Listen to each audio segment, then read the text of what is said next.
Assalamualaikum warahmatullahi wabarakatuh. Di sini saya Ani Pujastuti, NPM 17133100062 akan mempresentasikan hasil critical review jurnal untuk memenuhi tugas mata kuliah teori akuntansi.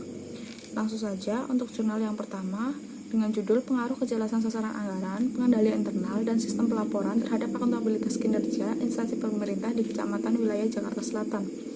Jurnal ditulis oleh Dewi Aprilianti, Mulyaning Wulan, dan Herwin Kurniawan dari Universitas Muhammadiyah Profesor Dr. Hamka. Jurnal diterbitkan pada bulan Juli tahun 2020. Langsung pada bagian abstrak. Di sini penulis sudah menuliskan dengan jelas mengenai tujuan, sampel, analisis yang digunakan, data yang digunakan, dan hasil penelitian.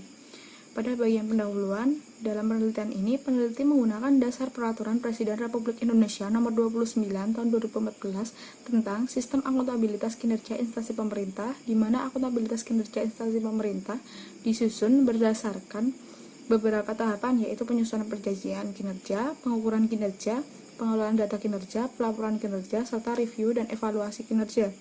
Dari latar belakang yang dikemukakan peneliti, dapat diketahui bahwa salah satu cara pemerintah dalam menunjukkan pertanggungjawabannya dengan menggunakan prinsip transparansi, yang mana masyarakat diberikan kesempatan untuk mengetahui kebijakan yang akan dan telah diambil oleh pemerintah.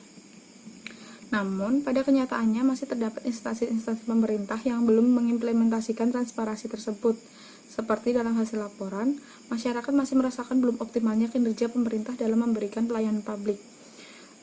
Kekurangan pada bagian ini yaitu tidak adanya rumusan masalah yang akan diteliti oleh peneliti. Kemudian untuk bagian kajian literatur, pada bagian kajian literatur, peneliti sudah menuliskan jelas mengenai teori-teori yang digunakan dalam penelitian. Peneliti juga sudah memaparkan hipotesis penelitian yang akan dilakukan dalam penelitian.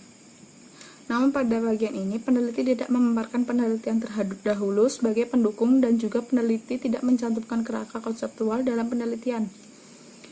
Kemudian pada metode, di sini pada metode penelitian penulis tidak menjelaskan secara rinci mengenai metode pengumpulan data dan metode analisis yang digunakan.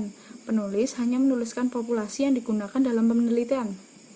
Pada hasil penelitian, berdasarkan data-data yang diperoleh dan diolah, penulis mengambil kesimpulan bahwa secara parsial, kejelasan sasaran anggaran berpengaruh negatif terhadap akuntabilitas kinerja pemerintah, dan secara parsial, sistem pelaporan berpengaruh positif terhadap akuntabilitas kinerja instansi pemerintah. Kemudian, secara simultan, kejelasan sasaran anggaran, pengendalian internal, dan sistem pelaporan berpengaruh dan signifikan terhadap akuntabilitas kinerja instansi pemerintah. Dari beberapa uji yang digunakan, penulis masih ada beberapa uji yang dapat ditambahkan untuk menguji data yang telah diperoleh oleh penulis. Pada bagian kesimpulan dari jurnal, sudah tercantum kesimpulan penelitian dan juga saran untuk penelitian selanjutnya. Namun pada bagian ini, lebih baik peneliti menambahkan batasan masalah dalam penelitian yang dilakukan. Kemudian untuk kesimpulan dari review sendiri, dari judul yang digunakan sudah sesuai dengan topik penelitian yang diangkat dan sudah dapat menggambarkan isi dari penelitian. Sistematika penulisan jurnal sudah baik karena sudah tersusun dengan sistematis dimulai dari judul hingga kesimpulan. Pada bagian abstrak sudah disusun dengan baik karena sudah memuat inti-inti dari penelitian yang dilakukan. Tujuan dan sasaran dari penelitian ini sudah cukup bagus karena peneliti memaparkan latar belakangnya cukup jelas, alasan dilakukan penelitian. Namun, sangat disayangkan peneliti tidak mencantumkan rumusan masalah yang akan diteliti. Mungkin akan lebih baik jika rumusan masalah dipaparkan. Kemudian pada metode penelitian, sebaiknya peneliti memaparkan dengan jelas mengenai metode pengumpulan data dan metode analisis yang akan digunakan. Peneliti juga tidak memaparkan kajian-kajian penelitian terdahulu, yang mana sebaiknya peneliti mencantumkan beberapa penelitian terdahulu untuk mendukung penelitian yang dilakukan dan juga kerangka konseptual penelitian. Uji-uji yang digunakan untuk menguji data yang terperoleh sudah tepat dan mungkin dapat lebih dilengkapi untuk mendapatkan hasil yang mungkin akan lebih baik dan akurat. Pada bagian simpulan terdapat tipe atau kurang kata yang lumayan rancu sehingga dapat membingungkan pembaca. Di bagian ini lebih baik diberikan batasan penelitian. Kemudian secara keseluruhan penelitian ini sudah cukup bagus, namun ada beberapa bagian yang perlu ditambahkan untuk menghasilkan penelitian yang tentunya bisa lebih baik dari yang sebelumnya.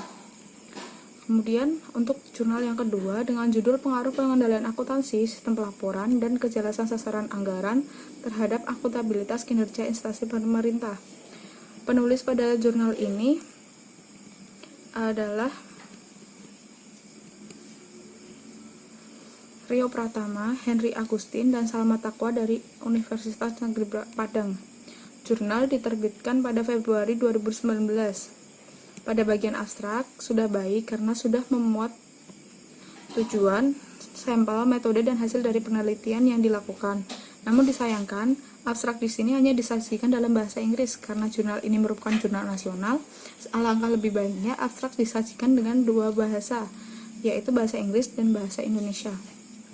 Untuk bagian pendahuluan, pada bagian pendahuluan penelitian menurut saya sudah cukup bagus karena di sini peneliti sudah memaparkan mengenai kinerja instansi pemerintah, di mana seluruh instansi dan lembaga pemerintah mengharuskan konsep akuntabilitas dalam menjalankan fungsi administratif kepemerintahan. Peneliti memaparkan beberapa hal yang mempengaruhi akuntabilitas kinerja instansi pemerintah dengan baik.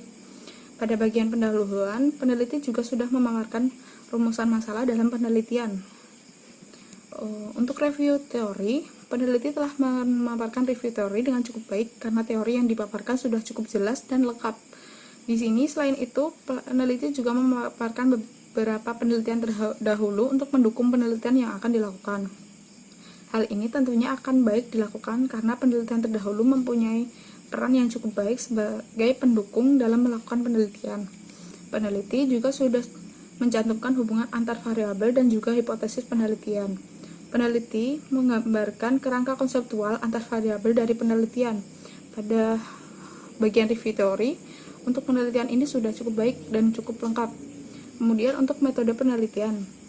Jenis penelitian yang akan digunakan oleh peneliti adalah metode kausatif, di mana metode ini memiliki karakteristik berupa hubungan sebab akibat variabel X dengan variabel Y.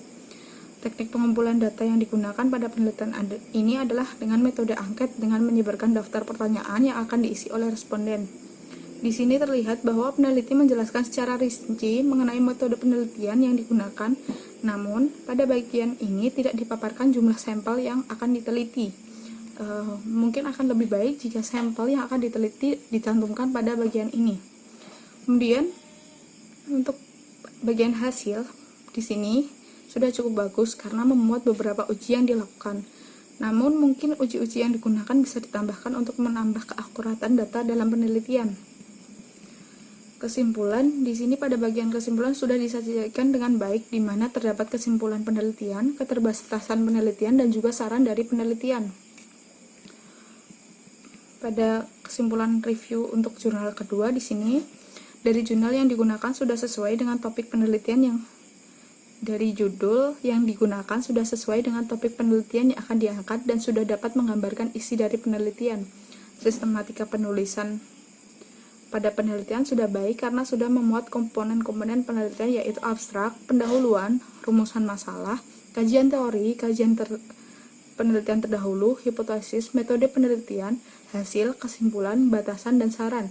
Hanya saja lebih baik jika pada bagian abstrak dibuat dengan dua bahasa, yaitu bahasa Inggris dan bahasa Indonesia. Selain itu, penelitian ini dinilai bagus karena juga sudah menyajikan kerangka konseptual yang menunjukkan hubungan antar variabel penelitian. Kemudian, untuk jurnal yang ketiga dengan judul The Influence of Internal Control System Information in Technology Utilization and Organizational Commitment on Government Accountability Performance. Jurnal ditulis oleh Dea Handayani, Nunui Nuran, via Ivan Yudianto dari Universitas Padjadjaran. Jurnal diterbitkan pada tahun 2020. Pada bagian abstrak sudah ditulis dengan jelas mengenai tujuan, metode, populasi, teknik, dan hasil penelitian. Pada bagian ini sudah cukup baik karena sudah memuat aspek dalam abstraksi. Kemudian pada bagian pendahuluan, di sini sudah cukup bagus dalam mengemukakan kajian-kajian ilmiah terdahulu. Namun pada bagian ini tidak memuat rumusan masalah dalam penelitian, di mana rumusan masalah ini cukup penting dalam penelitian dan sebaiknya dicantumkan oleh peneliti. Untuk kajian teori, di sini penelitian ini sudah cukup bagus, di mana memuat teori-teori yang digunakan dalam penelitian. Hipotesis penelitian juga sudah dijabarkan dan disimpulkan oleh peneliti. Namun pada bagian ini terdapat kekurangan, di mana peneliti tidak mencantumkan kajian teori penelitian terdahulu untuk mendukung penelitian, dan juga peneliti tidak mencantumkan. Kemudian pada kajian teori, di sini peneliti sudah cukup bagus, di mana memuat teori-teori yang digunakan dalam penelitian. Hipotesis penelitian juga sudah dijabarkan dan disimpulkan oleh peneliti. Namun pada bagian ini terdapat kekurangan, di mana peneliti tidak mencantumkan kajian teori terdahulu untuk mendukung penelitian, dan juga peneliti tidak mencantumkan kerangka konseptual penelitian. Untuk metode penelitian yang digunakan di sini, metode pengumpulan data pada penelitian ini merupakan metode dengan data primer. Peneliti juga menjabarkan variabel operasional yang memuat data variabel penelitian, dimensi penelitian, dan juga indikator penelitian. Data yang digunakan dalam penelitian ini menggunakan teknik purposive sampling. Dari sini diketahui bahwa metode yang dipaparkan peneliti sudah cukup baik dengan memuat aspek-aspek penting yang akan digunakan dalam penelitian. Kemudian untuk hasil, pada bagian hasil dari penelitian ini sudah ditunjukkan dengan cukup baik. Peneliti menggunakan beberapa uji untuk mengolah data-data yang telah diperoleh. Di sini peneliti mencantumkan tabel-tabel hasil olah data dengan sistematis. Pada bagian ini masih ada beberapa uji yang belum dan masih bisa digunakan untuk menambah keakuratan penelitian. Kesimpulan dari penelitian, pada bagian kesimpulan ini, peneliti menarik kesimpulan bahwa semua variabel independen, yaitu sistem pengendalian internal pemerintah, penggunaan teknologi informasi, dan komitmen organisasi berpengaruh positif dan signifikan pada akuntabilitas kinerja pemerintah. Peneliti juga memberikan saran untuk instansi yaitu untuk meningkatkan akuntabilitas kinerja pemerintah yang dibutuhkan. Pemerintah daerah harus mempertimbangkan sistem pengendalian yang baik, pemanfaatan teknologi informasi secara optimal, dan komitmen organisasi yang kuat. Peneliti juga memberikan saran untuk penelitian selanjutnya agar menambahkan beberapa variabel independen lain. Namun terdapat kekurangan pada bagian ini, yaitu peneliti tidak mencantumkan batasan masalah penelitian. Kemudian, untuk kesimpulan dari review, di sini dari judul yang digunakan sudah sesuai dengan topik penelitian yang akan diangkat dan sudah dapat menggambarkan isi dari penelitian. Sistematika penulisan penelitian sudah cukup baik karena sudah mencakup aspek-aspek penelitian dari mulai judul, abstrak, pendahuluan, metode penelitian, hasil, dan kesimpulan sudah dijabarkan dengan baik oleh peneliti. Hanya saja, di sini terdapat beberapa bagian yang kurang lengkap yang masih bisa dilengkapi oleh peneliti untuk membuat jurnal lebih baik lagi. Sekian review dari saya. Bila banyak kurangnya mohon maaf. Wassalamualaikum warahmatullahi wabarakatuh.